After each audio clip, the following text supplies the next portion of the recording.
Welcome to our channel.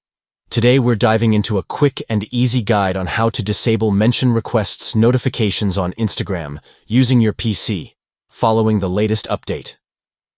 If you've been looking to reduce your distractions and focus on what really matters, stick around. First things first, let's open your Instagram account. Launch your favorite web browser, type in instagram.com, and log in with your credentials. So simple, right?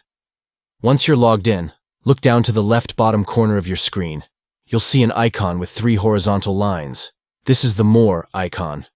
Go ahead and click on that. A menu will pop up, and from there you want to select Settings.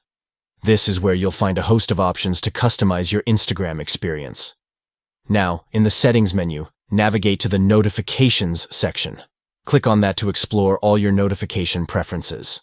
Next, click on Push Notifications. Here, Instagram allows you to manage all kinds of notifications, including mentions, likes, and comments. Finally, scroll down to find the section labeled Mention Requests. To stop receiving notifications for mentions, simply choose Off. This will ensure that you no longer receive unwanted alerts when someone tags you in their stories or posts. And that's it. You've successfully disabled mention requests, notifications on Instagram using your PC. If you found this guide helpful, don't forget to give us a thumbs up and subscribe for more tips and tricks. Happy Instagramming!